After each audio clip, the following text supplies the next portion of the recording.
හරි ළමයි මාව ඔයාලට එනව නේද? හරි මම මේ පොඩි පාඩම් කොටසක් විනාඩි 10ක වැනි කෙටි කාල සීමාවකදී ඉවර කරන්න යන්නේ ඔයාලයි ICT පොතේ තියෙන පාඩම් කරන්න තියෙන එකම කොටස මෙච්චරයි. ඔය විනාඩි 10 විතරයි. හරිද? මම ඒක වෙන වීඩියෝ එකකට YouTube වල දානවා. අන්න ඒක තමයි මේ ඔයාලට කියලා දෙන්නේ. හරිද? මුකුත් පාඩම් කරනවද මම කිව්වා ICT වල මුකුත් පාඩම් කරන්නේ. කටපාඩම් කරලා ලියන්න මුකුත් නැහැ. එතකොට තියෙන තේරම ටික ඔළුවෙන් කල්පනා කරලා බලලා ලියන්න තමයි තියෙන්නේ. එතකොට හැබැයි ඉතිහාසය කියන කොටස කම්පියුටර් එක පරිණාමය මේක අර ඉතිහාසයට විරුද්ධ කතා කරන කොටසක්. එතකොට ඉතිහාසයේ කොටසක් හිස්ටරි කොටසක් ඔයාලා දන්නවා හිස්ටරි සබ්ජෙක්ට් එක උනත් එහෙම කොටසක් තියෙනවා. ඒදී මොකක් කරන්න වෙනවද? කටපාඩම් කරන්න වෙනවා. ඉතින් මේක පොඩ්ඩක් ඔයාලා ඔළුවට වැදෙන්න මම කියලා දෙන්න. හරිද? හරි. අපි ඉක්මනට පාඩමට. හරි. අපි දන්නවා දත්ත තොරතුරු බවට පත් කළ සකස් කරන්නේ මොකක්ද? එහෙම පද්ධතියට කියන නම මොකක්ද? තොරතුරු පද්ධතිය. තොරතුරු පද්ධතිය සඳහා උදාහරණයක් තමයි කම්පියුටර් එක කියලා කියන්නේ. නේද? මේ කම්පියුටර් එකක් අපි කොහොමද මුලින් ඉඳන් ආවේ කියලා බලමු. ඔය මුලින්ම කම්පියුටර් කියන එක එන්නේ ළමයි මීට අවුරුදු 5000කට විතර කලින් මේ අබකසේ කියන උපකරණ. ඔයාලටත් ඕන නම් ඔයාලා අච්චුපතේම නෝට් එක මේකට ප්‍රමාණවත්. අච්චුපතේ නෝට් එක පට්ට පැහැදිලි. මේක 아무තෙන් වෙනස් කරලා බොරු වැඩ කරන්න ඕනේ නැහැ. ඒක නිසා මේ අච්චුපතේ නෝට් එක හොඳයි. ඒ නෝට් එකම ඉරියදලා පාඩම් කරමු. හරිද? ඒක මම හයිලයිට් කරනවා ඔයාලත් හයිලයිට් කරන්න. අබකසේ. අබකසේ කියන එක තමයි මුලින්ම ඔතුන් වදින පුළුවන්. අබකසේ නම් පුට එකත් ඔයාලයි මේකේ දාලා තියෙනවා. මේ උපකරණ ඔයාලත් දැක්ක දාන්න. මොකද්ද කියනවද මේ? ඔයාලා පොඩි කාලේ කියන්නේ මේක නෝට් එක. චැට් එකද?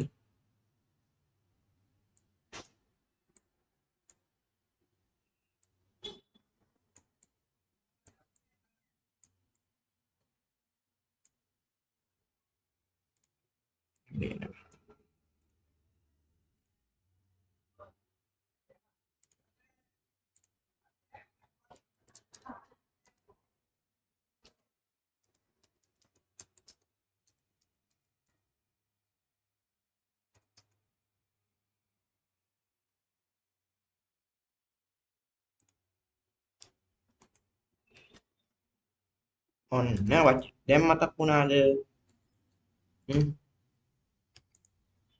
ඕක තමයි අපි පොඩි කාලේ නේද? මේක කැල්කියුලේෂන් කරලා තියෙන්නේ නේද? 6 7 වසරේදී පවා දශම සංඛ්‍යා දක්වන්නේ මේක කොහොමද? ඔයාලා ඒ දේ දන්න. මේක මුලින්ම ওই ග්‍රීක ජාතික වෙළෙන්තුන්ට මේ එයාලා වෙළඳාම් කිරීමේදී එයාලට කැල්කියුලේෂන් කරන්න ලේසි වෙන්න. තමයි මේ ඇබකස් කියන උපකරණය ආවේ. හරිද? ඒක ඉච්චරයි මතක තියාගන්න. ඊට පස්සේ එනවා blaze Pascal editing machine. Editing machine එක මම පෙන්නනවා. මේදී නිකන් කම්පියුටර් එක තියෙන කීබෝඩ් කැලට නිකන් සමානයි. සරලව කිව්වොත් නිකන් මේ මොකද්ද මේ කැල්කියුලේටර් එක ආප්පු තියෙනදී ඔන්න එකතු කරන්න. මේක මේ පැහැදිලිවම රූප පේනවා. මොකද මේකෙන් කරන්නේ නැති කියලා.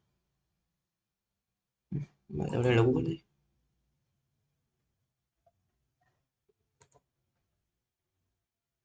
නෑ ඔන්න. මොකද?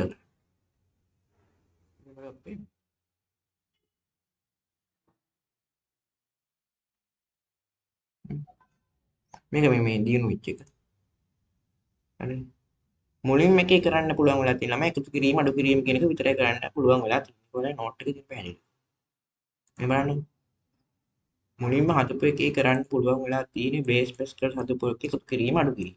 මේ උපකරණයම වැඩි දියුණු කරනවා ඩොට්ෆ්‍රිට් විල්හෙලම් කියන එක්කෙනා මේකෙදී අනිත් එකත් කරන්න පුළුවන් වෙලා තියෙනවා. හරි. බෙදීමයි වැඩි කිරීමයි කියන දෙක කරන්න පුළුවන් වෙලා තියෙනවා.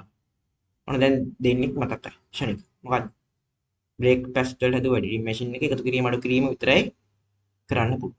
ඊට පස්සේ දෙවෙනිට හදුවා ඩොට්ෆ්‍රිට් විල්හෙලම් හදුවා පැස්කලි නියම වැඩි දියුණු කරනවා. එයා ඒකට අනිත් දෙකත් එකතු කරනවා. හරිනේ? අර ඔයාලා රූප දැක්කේ අන්න ඒක විල්හෙලම් වැඩි දියුණු කරපු උපකරණ. ඒක තියෙන එකතු කිරීම අඩු කිරීම කරන්න පුළුවන්. අනිත් දෙකත් මේකේ තියෙනවා. පේනවද? මේ එකතු කිරීම අඩු කිරීම මේ වෙන අනිත් එක. හරි. පොට එක මාරු.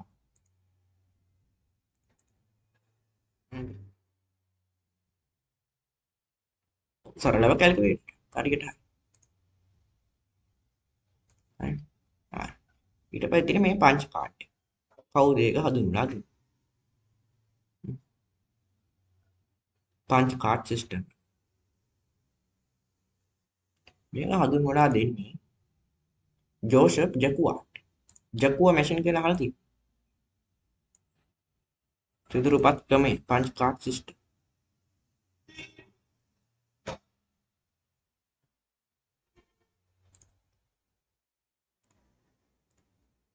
මේ නෝදා. ඊට පස්සේ අපිට කතා ගන්න දෙනවා චාල්ස් බැබේජ්. මේ නම කියද්දිම එයාට දෙයක් මතක් වෙන්නේ. මොකද්ද? කියනවා චාල්ස් බැබේජ් කවුද කියලා ICD ගන්න විදිහට. හරියට නෝට් එකේ තියෙන දෙය. ඒක නිසා ඒක බලන් කියන කට්ටියත් ඇති. මෙතෙක් කාලයක් ICT කරාට නේද? මෙයා හරියට අකුර චාල්ස් බැබේජ්. එකපාරක් මට මතකයි MCQ එක තිබ්බ පාස් පේපර් එක චාල්ස් බැබේජ් කියන එක බැලේ එච්චර එහෙම අර අකුරු කරකවලා දීලා වරද්දන ළමයිට. නකුරු හරියට බලන්න. ඒකේ මම වැට්ටි පොතේ තියෙන ක්‍රම හරියට. මුලින්ම කම්පියුටර් එක ආකෘතිය තමයි මොහු නිර්මාණය කරන්නේ.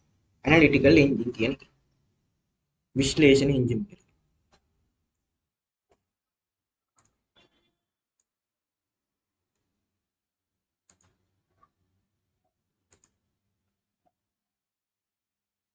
මම ෆොටෝ එකක් පෙන්නන්නම්. මේක ඇනලිටිකල් එන්ජින්.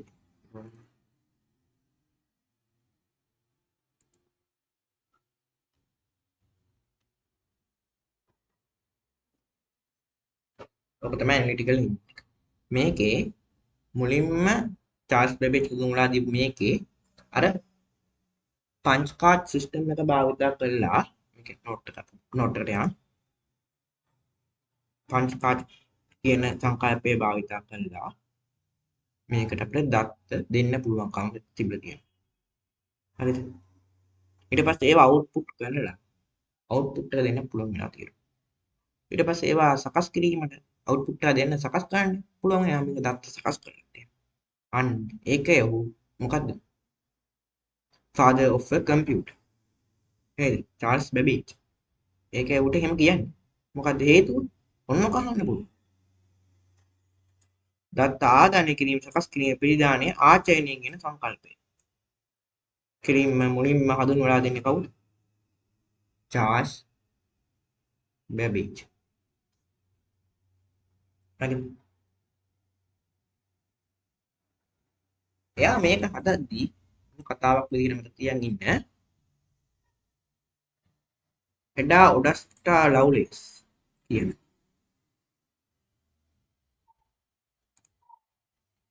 මෙයා තමයි world plus programming. කවුද? woman කෙනෙක් බලන්න.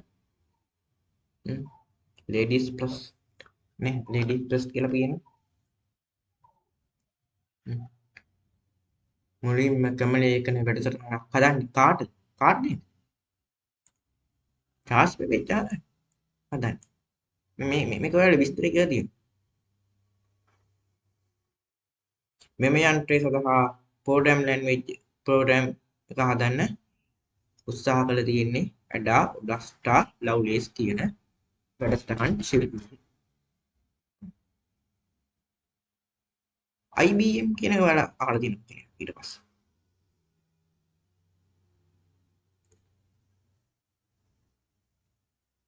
හෝවයිට් ඒකන් කෙනෙක් කෙනා මාක් 1 කියන උපකරණ. මේක මුලින් හදලා තියෙන්නේ ඔටෝමැටික් sequence control calculator කියන උපකරණය Mark 1 කියලා හඳුන්වලා දීලා තියෙනවා. ඒ කියන්නේ පසුකාලීන නම වෙනස් කරලා තියෙනවා. ඒක Mark 1 කියලා.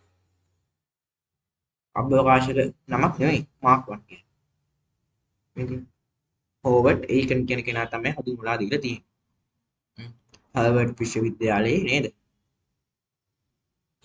ඉද්දි එයා IBM කියන කම්පැනියත් එක්ක සහය ඇතුව මෙන්න මේක සිංහල නම තියෙනවා.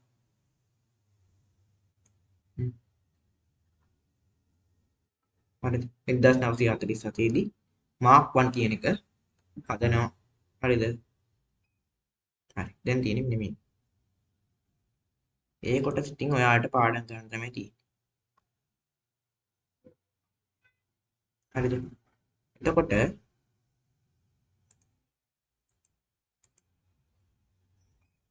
පරිණාමය කොටස උතනින් මූලික හැඳින්වීම එක වීඩියෝ එකකින් මම ඉවර කරනවා. ඊට පස්සේ අපි කතා කරනවා ඊට පස්සේ වීඩියෝ එකේදී පරම්පරා ටික කොහොමද විකාශනය වුනේ කියලා. හරිද? මූලික වශයෙන් පරම්පරා තියෙන පහ. මේ වෙනකම් පරම්පරා පහක්. හරිද? මේ පරම්පරා පහ පිළිබඳ මෙන්න කෙටියෙන් කතා කරන්න බෑ. අන්න අර මුල් කොටස විතරයි ඔයාලා මතක තියාගෙන ඉන්න මේ කොටසේ මෙන්න මේ නිර්මාණය වූ පාත්. මෙන්න මේ ටික තමයි මතක තියාගෙන ඉන්න ඕන. මේ A level O level දෙකටම ICT වලට තියෙන කොටස.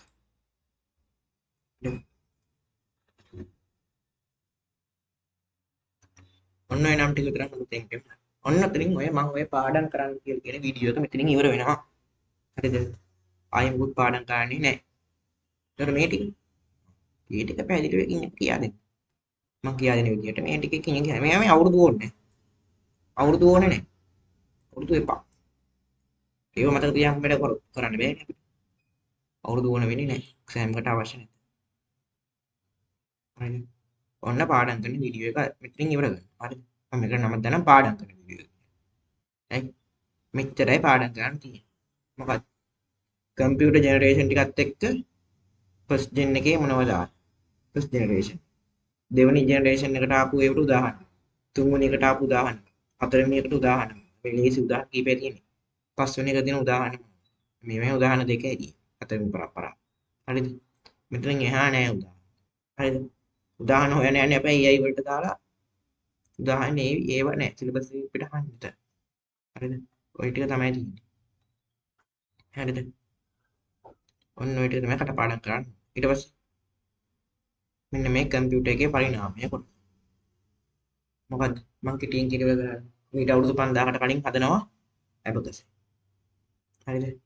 ඊට පස්සේ බ්ලේස් පැස්කල් හැදුවා එඩිටින් මැෂින් එක. එඩිටින් මැෂින් එකේ කරන්නේ නැකුනේ එඩිටින් කියන්නේ එකතු කිරීම අඩු කිරීම තමයි මේක කරන්නේ.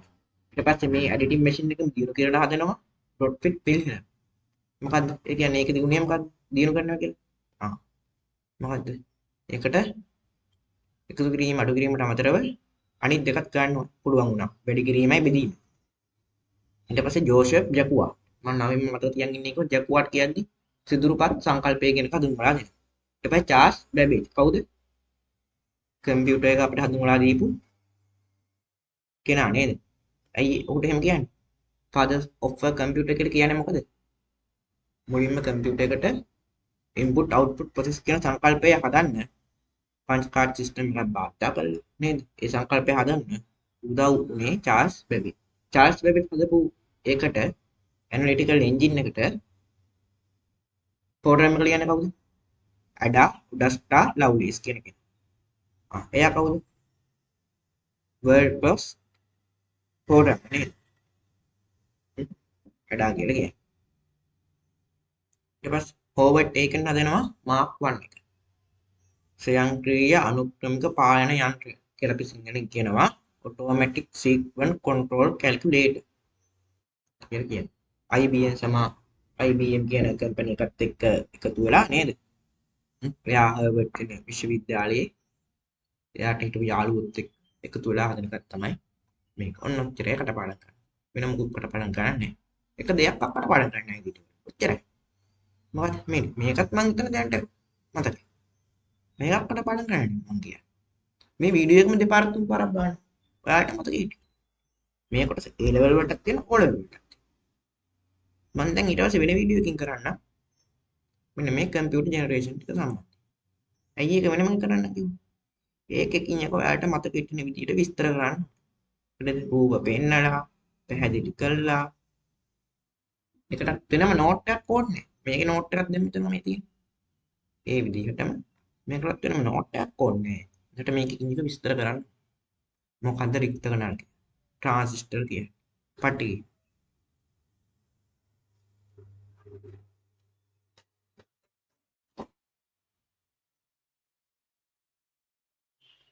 එහෙනම් මේ කොටස මම ඊට පස්සේ වීඩියෝ එකකින් YouTube එකට දාන්න. එතකොට හැමෝටම මේ කොටස තේරෙයි. මේ කොටස A level වලටත් තියෙනවා. අර ටිකත් A level වලටත් තියෙනවා. ඒ නිසා හරියට උඩට දාන්න වැඩ. සෑමට ප්‍රශ්න අනිවාර්යෙන්ම මේ කොටසින් මේ 1 6 කියන මාතෘකාවේ අනිවාර්යෙන් ප්‍රශ්නයක් තියෙනවා. හරිනේ? එහෙනම් මම වීඩියෝ එක ඉවර කරනවා. විනාඩි 10ට විනාඩි 15කට කිට්ටු වෙන්න යන්නේ නැති. හරි.